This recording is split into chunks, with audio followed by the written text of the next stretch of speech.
ओम नमः सिद्धिभ्यः नमो अरिहन्ताणं नमो सिद्धाणं नमो आयर्याणं नमो वज्रायाणं नमो लोहि सौगसाहुणम् मंगलम भगवान वीरो मंगलम गौतमो गणी मंगलम कुंज कुंजार्यो जयधर्मोस्तु मंगलम सर्वमंगल्य मंगल्यम सर्वकल्याणकारकम प्रधानम सर्वधर्माणां जैनं जयतु शासनम जैनं जयतु शासनम येनात्मबोधयतात्मेव परत्वेनेव चापरम् अक्षयनन्दबोधाय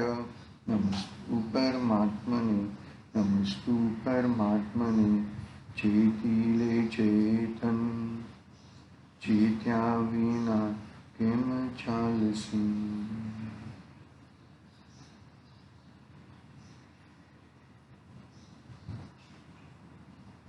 समाधि तंत्र पूज्यपाद स्वामी का महान ग्रंथ अपने सामने विराजमान है। 82 नंबर के श्लोक के माध्यम से आचार्य देव यह बताना चाहते हैं कि तू स्वप्न में भी यानी कि कभी भी शरीर को अपना, शरीर की उपलब्धि में शरीर को अपना, शरीर वो मैं हूँ, शरीर के योजित किए हुए शरीर के ही कार्य है और मेरा ज्ञान स्वभावी आत्मा वो मैं ही हूँ। वो स्वप्न में भी तू उसका जरा भी क्या करते हैं, उसका विचार मत कर कि शरीर वो मैं हूँ करके। क्या कहते हैं, पढ़ लेते हैं, एक बार श्लोक पढ़ते हैं और पद्यानुवाद पढ़ के तथैव भावे देहाद्वयावृत्ता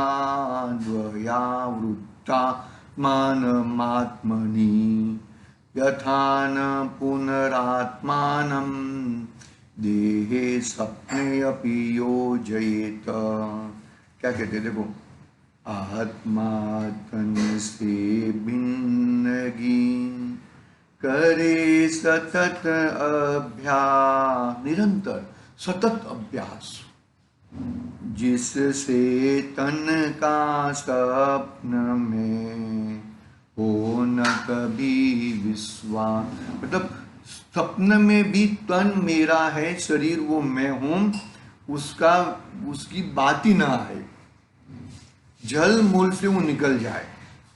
देखो पढ़ते हैं, टीका पढ़ते हैं। देह से आत्मा को व्यावृत करके, भिन्न अनुभव करके, शरीर से पृथक करके अनुभव करके आत्मा में स्थित स्वस्वरूप को इस प्रकार भाना, अनुभवना, अर्थात शरीर के भेद करके, भिन्न करके, दृढ़तर भेद भावना के प्रकार से इस प्रकार भाना की, फिर से स्वप्न में भी, स्वप्न अवस्था में भी देह की उपलब्धि प्राप्ति हो तो भी उसमें देह में आत्मा का जुड़ा नहीं हो, अर्थात देह को आत्मस्वरूपने मानने में नहीं आवे। कितने सुंदर बात कही कि देह से आत्मा को व्यावृत यानी कि जुदा, भिन्न, ऐसा अनुभव करो कि वो स्वप्न में भी यदि वो देह मेरा है ऐसा आ जाए तो ये जागृत हो जाए। कहीं पे भी पर में कर्ता बुद्धि, पर में भोक्ता बुद्धि, पर का ममत्वपना, पर में एकत्वपना आ जाए तो एकदम जागरूक हो जाए, एकदम कड़क हो जाए।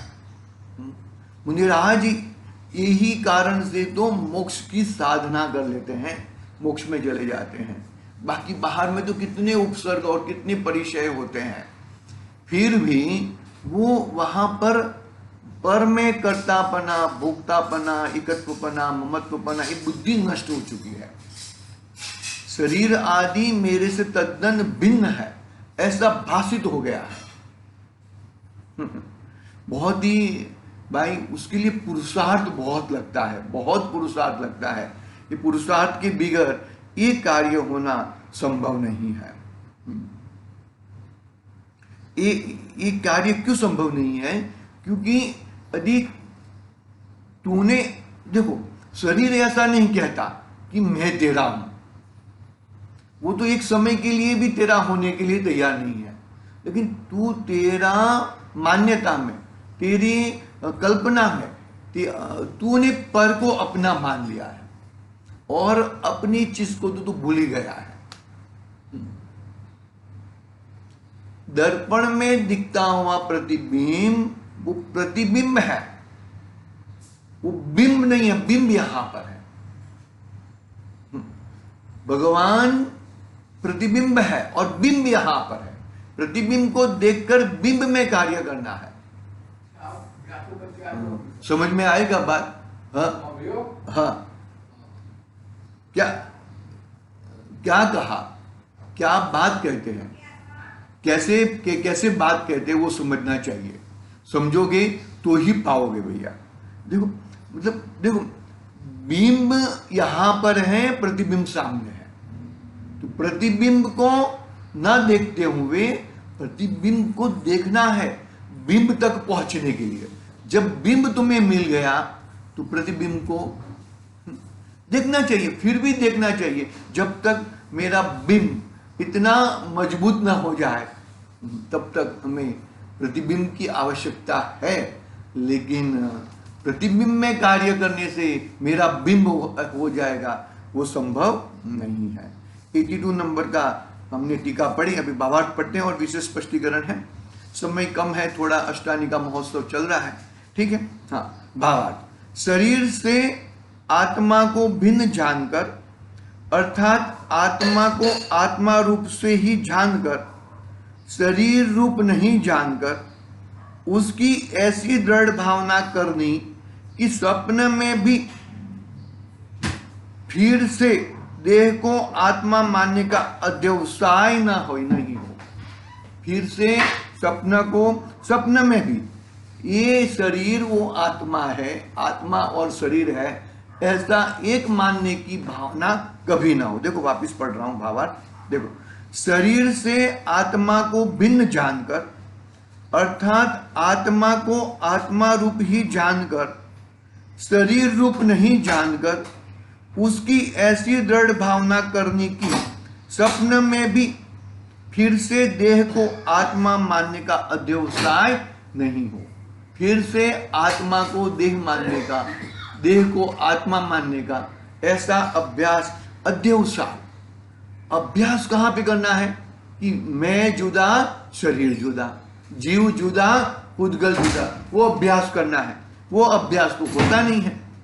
और शरीर को ही अपना मानना, शरीर में ही अपना जमना, शरीर को ही कब तक करोगे भाई? शरीर तो विनश्वर है, विनश्वर यानी कि पुद्गल है, तो पुद्गल रूपी रहने वाला है, किसी का कोई विनाश नहीं होता। बहुत कड़क बात कह दी है, किसी का, कोई भी पदार्थ का कोई किसी भी हिसाब से विनाश, पर्याय बदलती है। पर्याय का बदलना द्रव्य का नाश कभी होता नहीं है।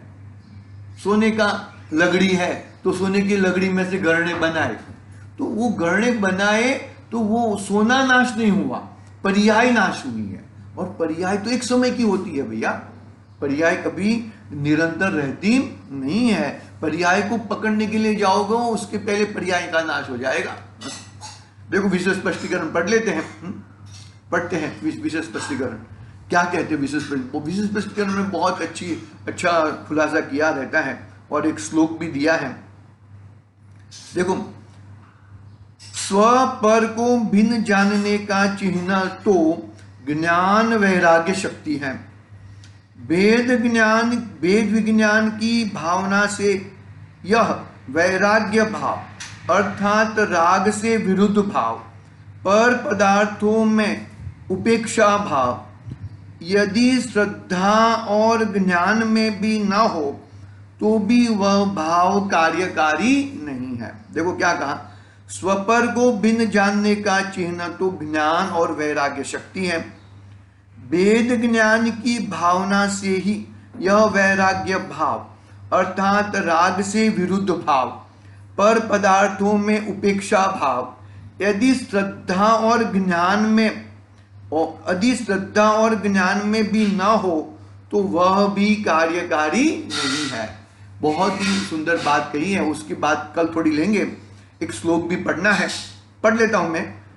सम्यक दृष्टे भर्वती नियतम ज्ञान वैराग्य शक्ति स्वं वस्तुत्वं कलयुतिमयं स्वान्य रूपात् विमुक्ता। इस विशेष स्पष्टीकरण थोड़ी बात करके आगे 83 नंबर का श्लोक कल प्रारंभ करेंगे। बहुत ही सुंदर बात बताई है, कैसी वैराग्य शक्ति कैसी है, और मेरी श्रद्धा और ज्ञान में मुझे क्या बिठाना है, वो बहुत ही मार्मिक बात है, कल करेंगे। आज के लिए ओम नमः सिद्धेभ्यः। निज निधि